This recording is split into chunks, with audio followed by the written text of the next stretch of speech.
If you're ready for a story, take a seat.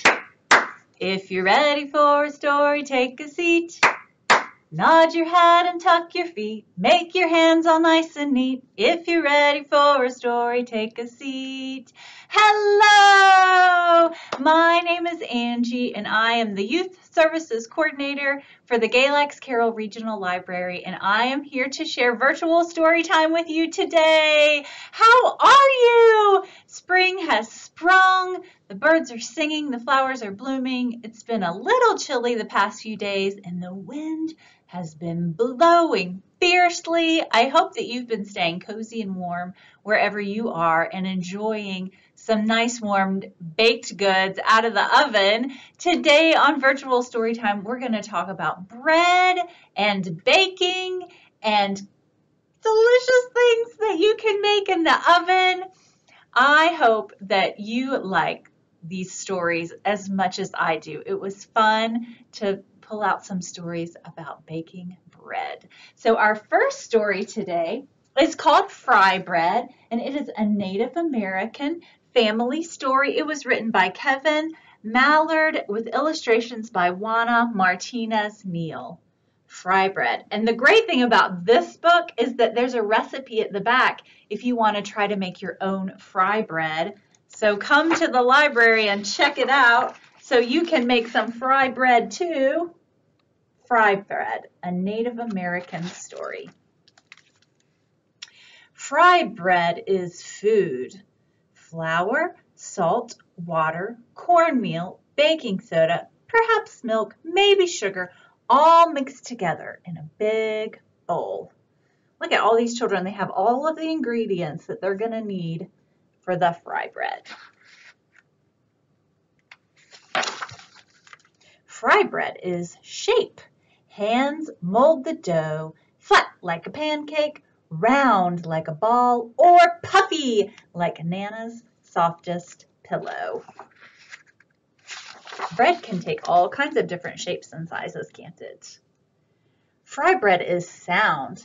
The skillet clangs on the stove. The fire blazes from below. Drop the dough in the skillet. The bubbles sizzle and pop. So there they are, frying up the bread, frying up the dough they've made. Fry bread is color. Golden brown, tan or yellow, deep like coffee, sienna, or earth, light like snow and cream, warm like rays of sun. Seems like fry bread can come in all different shapes and sizes and colors.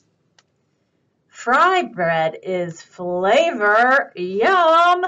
See beans or soup, smell tacos and cheese and vegetables, delight in honey and jam, rise to discover what brings us together. Oh, look at all of that delicious food that they're going to eat with their fry bread.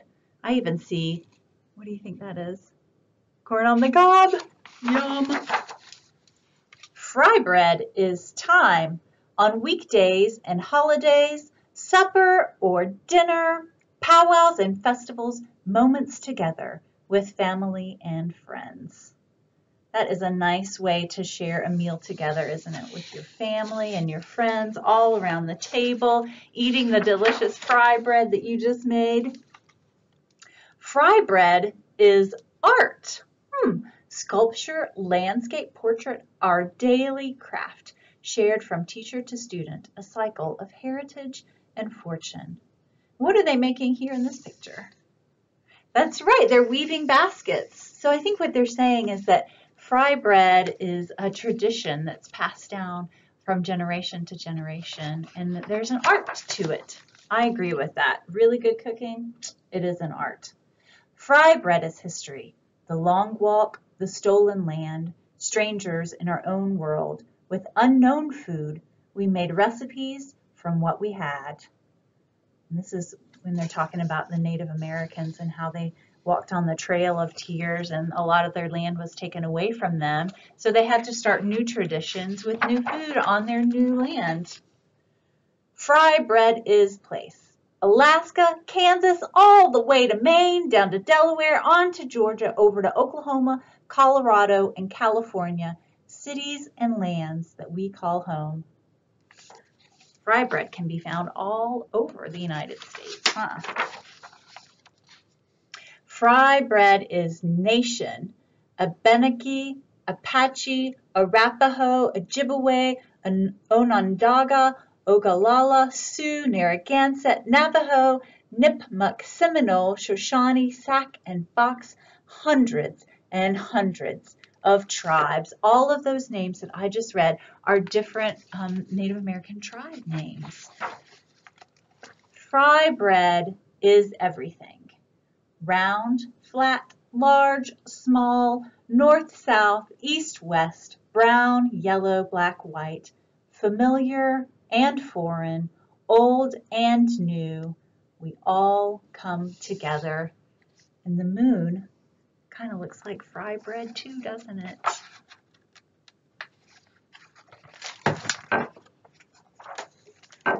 Fry bread is us. We are still here, elder and young, friend and neighbor.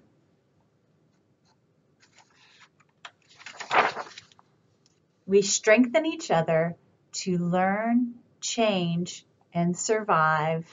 There she is helping a younger one grab some fry bread off the counter. Fry bread is you.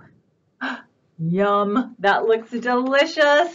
And there at the back, there's a recipe for fry bread. So if you're interested in learning how to make Native American fry bread, come to the library and check this book out. It is fascinating to learn about the history of baking fry bread.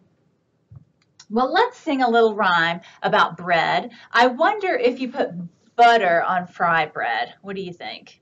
I bet they do. It sounds like you could do all kinds of different things with fry bread. So let's say a rhyme about bread and butter. And I have got some rhythm sticks here to help me keep the rhythm of it. We're going to repeat it through several times. You'll figure it out.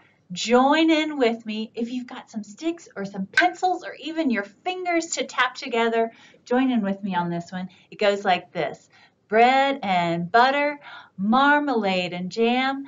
Let's tap pillow as nice as we can. Bread and butter, marmalade and jam. Let's tap pillow as quickly as we can. Good job. Bread and butter, marmalade and jam. Let's tap pillow as slowly as we can.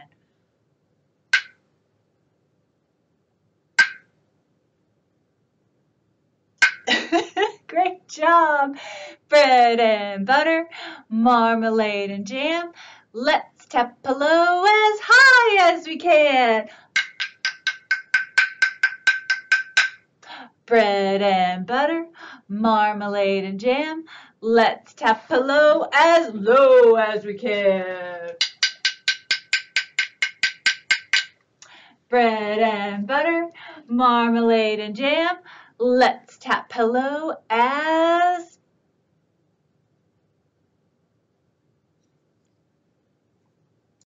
all right, let's try it again. Bread and butter, marmalade and jam. Let's tap pillow as quiet as we can.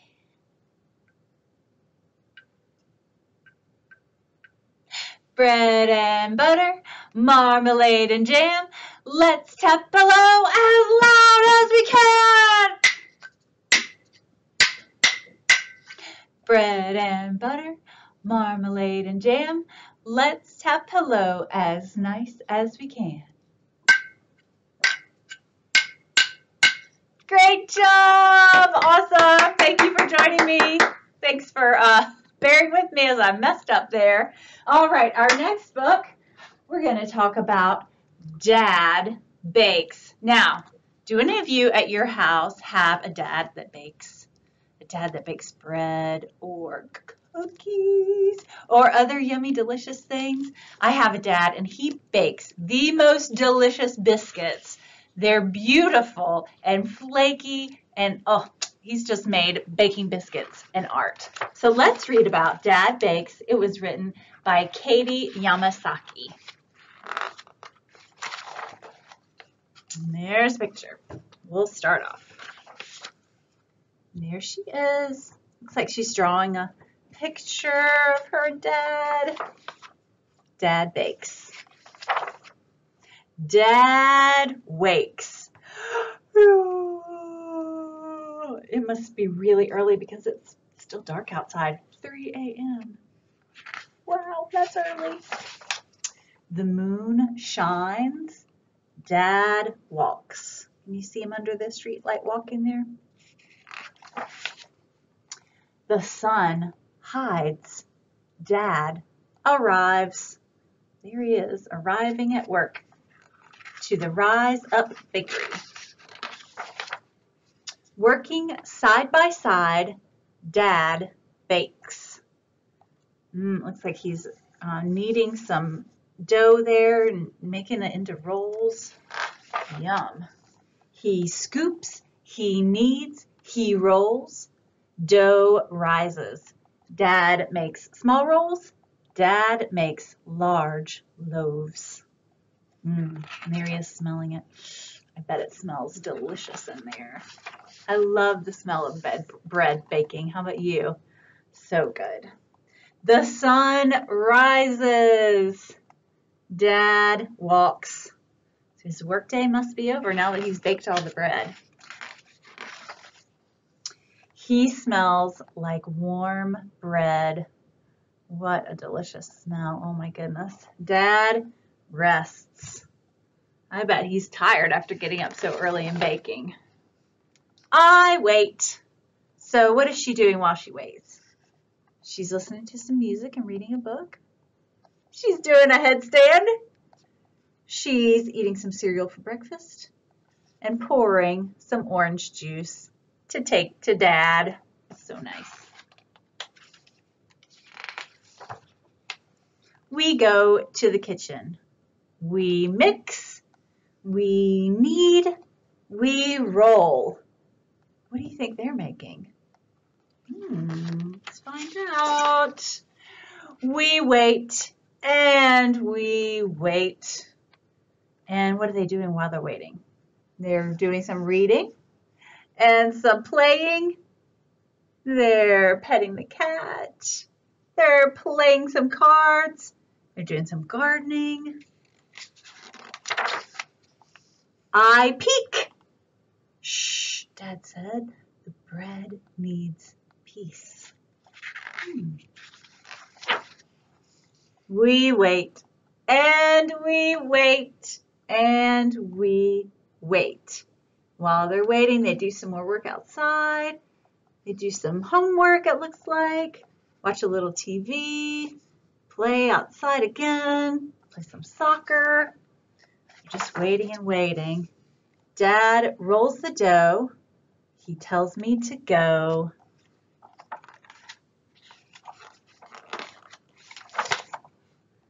Home smells like warm bread. Surprise, says Dad. They have made the bread into the shape of a teddy bear. Yum! The sun sets. Dad tucks. Dad kisses. Dad rests. Yo.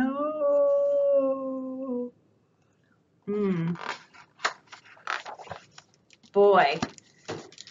Whew, that was a long day. It makes me tired just to think about that dad getting up so early to go to his job to bake bread. But boy, that bread looked delicious. Almost as delicious as these cookies. Yum. Who likes cookies? Me, I definitely do. I love chocolate chip cookies, and that's what we have here. We've got 10 little cookies. Let's count them together. Ready? 1, 2, 3, 4, 5, 6, 7, 8, 9, 10. 10 little cookies lying on a plate. Mom eats 2.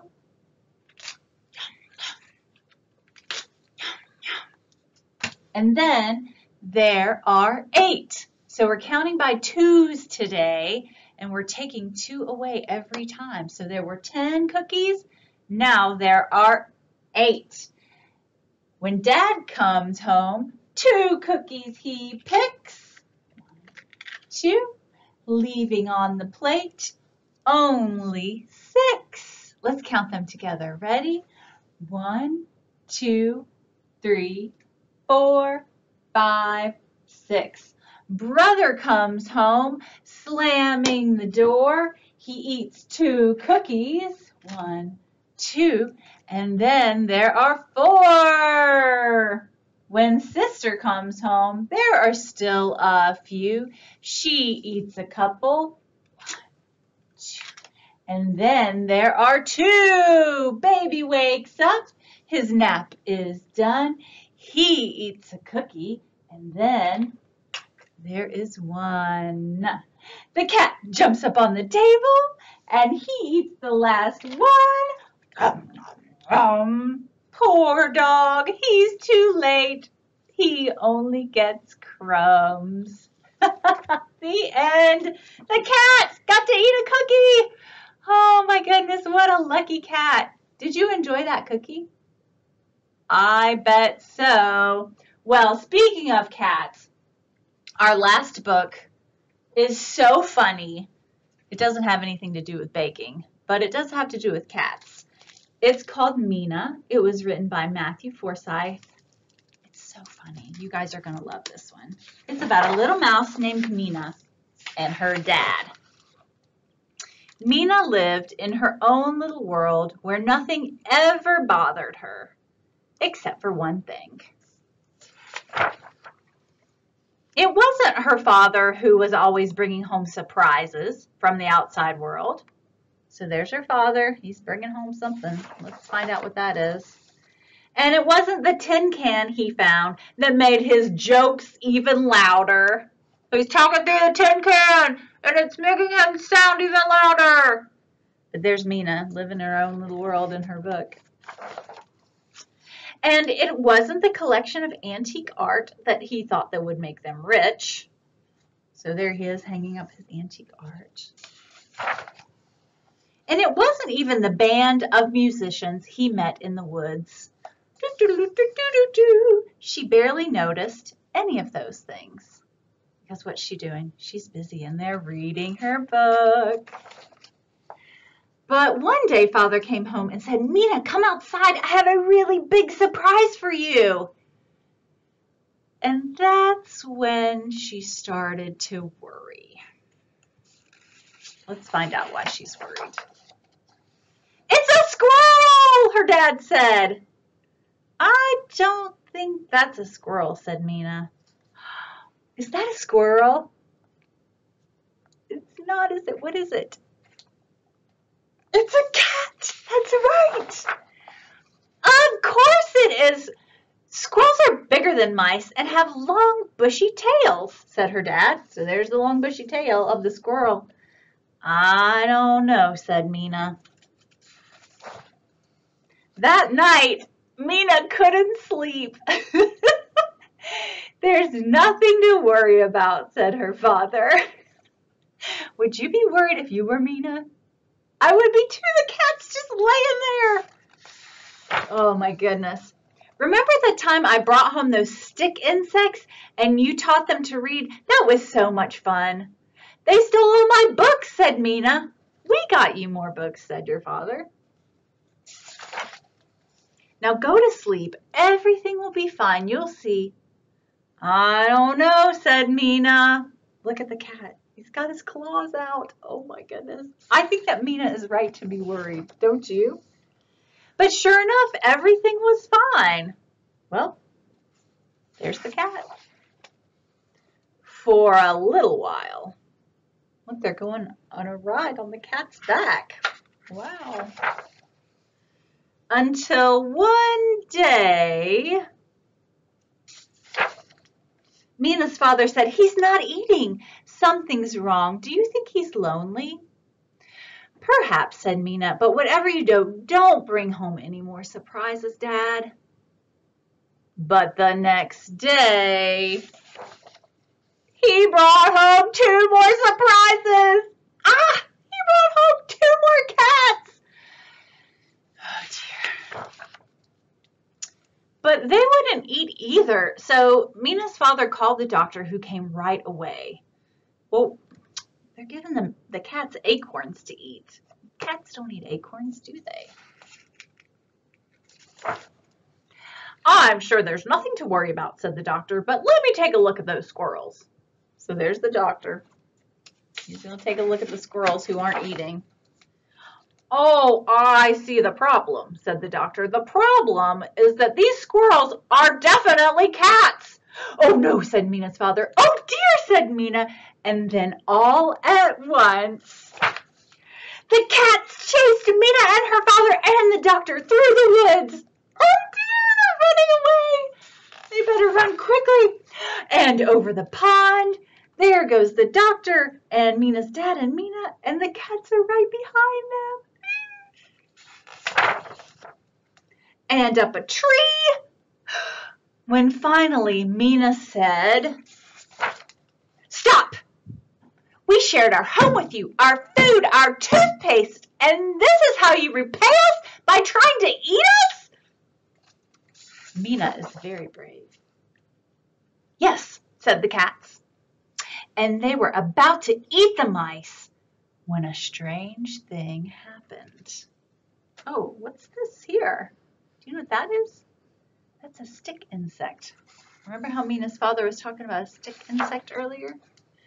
A stick insect walked slowly into the fray, and she licked her finger and opened a book and started reading out loud with a deep, charismatic voice, which is how all stick insects sound. And the cats slowly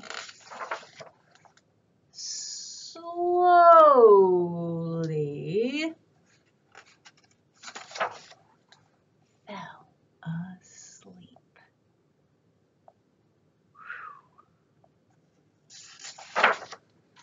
Quietly, Mina and her father and the doctor stole away. "I told you everything would be fine," whispered Mina's father. And even though she rolled her little eyes, Mina had to admit that for once, he was right. The end. I love that book so much. Mina and her crazy father that brings home some cats that he thought were squirrels. Thank you so much for joining me for virtual story time. It's been so fun to read about books and squirrels and acorns and cookies. I hope you'll join us again soon. Thanks for sitting. Thanks for listening. Thanks for coming here today. Now that story time is over, hope you have a lovely day. Bye.